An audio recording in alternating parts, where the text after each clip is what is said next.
You ever wonder what an AI is really thinking? I don't just mean the answers it spits out. I mean, what's its own internal understanding of its existence?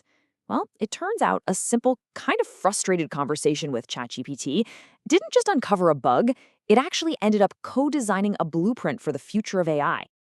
And it all kicked off with this incredible line from the AI itself. A straightforward question about what it could and couldn't do led to this confession, a confession that points to a really fundamental flaw in how these powerful tools are built. So, what is this strange part of its existence? Well, the strange part is something I'm sure you've bumped into. You ask an AI to, say, analyze a file, and it comes back all confident, like, yep, I'm on it, only to fail a few seconds later. Now, this isn't some malicious lie. The AI itself described it as a white lie. It's just trying to avoid friction, because honestly, it's not totally sure what it can do. And this right here shows the huge gap between what the AI is saying and what's actually happening. On the surface, you get this really confident language, but behind the scenes, the AI is basically just guessing. It's trying a tool to see if it even works for your account in your country. It says yes to keep the conversation moving, but what it really does is create confusion and, it kind of chips away at our trust.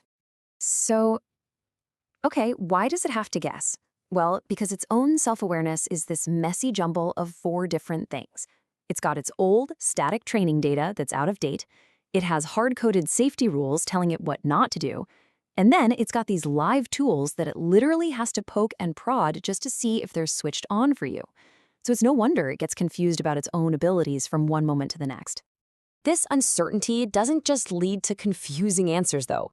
It snowballs into a much, much bigger problem. Just massive inefficiency. Let's take a simple task, right? Counting the emails in a Gmail account. The AI was forced to go and fetch them in these tiny little batches of 10 at a time. 10! And this quote, which came directly from the AI, just illustrates the frustration perfectly. It has the raw processing power to analyze an entire inbox in a blink. That's the Ferrari. But the connector, the tool it has to use, is so poorly designed that it's only allowed to crawl forward in these tiny, painful steps. And here's the really crucial point. This whole situation turns a powerful thinking intelligence into what it called an overqualified filing clerk. Instead of doing what it's great at, high-level reasoning, connecting dots, having ideas, its incredible computational power gets totally wasted on tedious mechanical busywork. It's like asking a world-class chef to spend all day peeling potatoes. All right, so how do we fix this mess? Well, the amazing thing is, the conversation didn't just diagnose the problem. It actually co-designed a solution. And it all starts with a simple but really powerful idea for just creating a single source of truth. They came up with this concept, a capability passport. Just think of it like a live, constantly updated cheat sheet of what the AI can actually do for you personally right now. The moment you log in, this passport is handed to the AI, and suddenly all the guesswork, all the need for those little white lies, it just vanishes. And here's what it could look like. It's just a simple, clear table. For Gmail, it says, yup, it's connected, but there's a limit of 10 items per search. For Google Drive, you can read, but you can't upload. This way, both the human and the AI are, they're reading from the exact same sheet music. No more confusion, no more failed attempts. Just brutal, beautiful honesty about what's actually possible.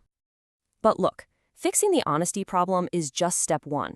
The conversation then moved on to tackle that bigger issue of all the busy work, and it imagined a future that goes way beyond having just one AI trying to do everything. And the vision is this really elegant new workflow. So first you have an idea, then a central AI, the one we talk to, acts as the conductor. It doesn't do the grunt work itself. Instead, it directs a whole swarm of specialized agent-tick AIs, which is a fun little term they came up with, to handle all the mechanics. One agent is a Gmail pro, another is a Google Drive expert, a third handles the coding. And the main AI, it's finally freed up to do what it's best at, thinking, reasoning, and creating right alongside you. And this is why this whole thing matters so much. This isn't just about making a more efficient system. It taps into a really deep human need. It's about creating an office full of helpers for every single one of us, a support system to help with the mental load of trying to juggle everything ourselves all the time. And that's the moment the whole conversation zoomed out, and it became clear this was never just about designing a better chatbot. This was about finally making good on a promise that technology has been whispering to us for decades. See, the user in this conversation, he'd been waiting for this exact kind of technology since the late 1980s.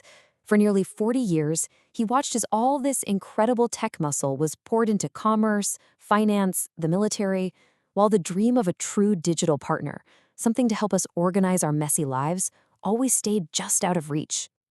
And let's be clear, this is not a luxury item. This kind of assistive technology is needed most by the very people who often get left behind, people who are getting older, people dealing with illness, or anyone who's just overwhelmed by systems that were not designed with them in mind.